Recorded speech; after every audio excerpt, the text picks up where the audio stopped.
Hey everyone. Uh, What's the name of this? it's Matuto, and I'll be talking more about it. So before we get into the actual app that we've built, I'd like you to meet Jamie and Bill. They're 3 to 5, they're siblings, and they're both on the spectrum, and they both love to play with the iPad. They play lots of games on their iPad. The iPad's actually a great, and tablets in general, are a great platform for kids, especially kids on the spectrum. They just have this, they're enamored by it. And what these tablets do is they provide a lot of engaging content to these kids, stay motivated to continue learning through those platforms. But what tablets don't understand is that they create this silo in which the child just gets immersed and he doesn't want to do anything else. So part of our challenge is to take these kids out of their worlds and bring them to the real world, and tablets kind of push them into another virtual world. And what we're doing is trying to address that very problem. So we've created Matuto. Karthike and I built this over the last 2 days. We've not slept much, so if I seem a little tingly, please don't mind. Matuto is based on 3 simple facts. We're not trying to create something brand new because we're not going to solve this problem. We're going to go with the format of ABA therapy as it's delivered today. They have 3 flashcards, there's a little prompting involved, and the child has to make a choice. We're going to try and teach one basic skill, and hopefully, through this paradigm, we can extend to other skills that the ABA therapy and curriculum encompass.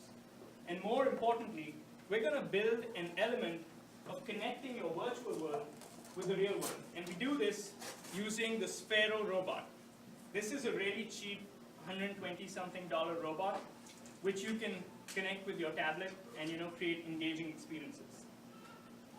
So before let me just show you what we're talking about.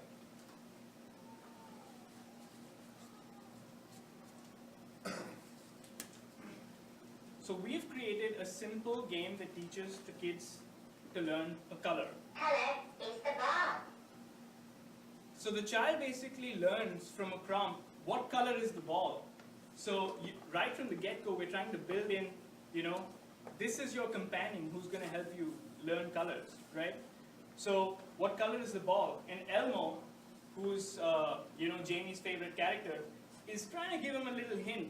Hey buddy, I think the color that the robot's wearing is white. So let's find out what happens when Jamie gets it right. Good job.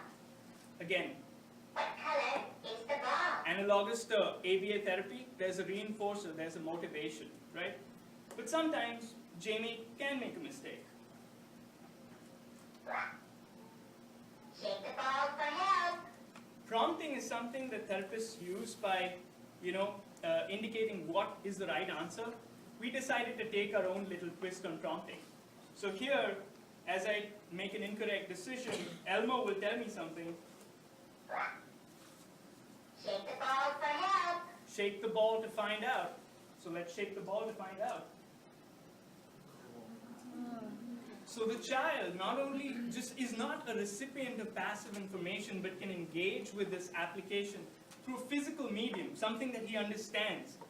Not something complicated, not pictures of stuff, something he can touch and feel. And so, with the little prompting, with the little self-initiated prompting, Jamie continues to progress. Good job. Again, What color is the ball? so that looks like the right answer. But is this gonna be enough? Probably not. So we have to engage the child at another level. So what we've done is, as you get more answers right, Good job. the robot can actually What do a little color jig is the ball? and move around and engage the children, even in the physical space What outside, color is the the screen. ball? So that's pretty much our game. And if we had a little more money, we would definitely try to include more content, try to improve preferences based on each individual's needs. And we've taught colors. It's the very basic skill. And we can extend that to more skills in the AVA curriculum, like numbers or identifying emotions, kind of like what you just saw. And finally, we want to build upon these smart and engaging rewards. And that's what Matuto is all about. All right, thank you. Thank you.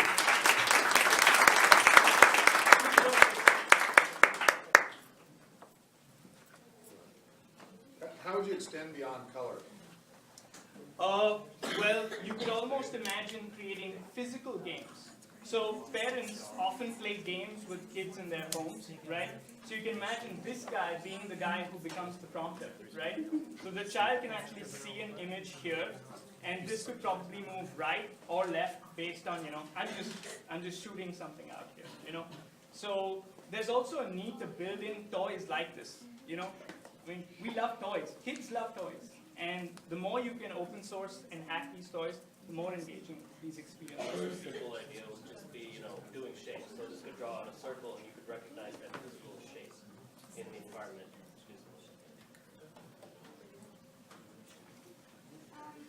So, I'm pretty sure you know how the ball can probably change color as it goes, Uh-huh, and it can move around. uh-huh. Like, if the kids, like, do you have any plans to make it, like, harder as kids get better, like, multi-levels? Absolutely. So one of the things we want to do is, again, improve this content, make it more challenging, keep the kids motivated. And also, you can do a lot of analytics with this stuff. If we actually can scale this up, you can imagine collecting a lot of data that can adapt the content that the child is playing, kind of like the therapist would do in the real world, We'd love to have people working on this with a machine learning background, stuff like that. All right, thanks guys. Thank you.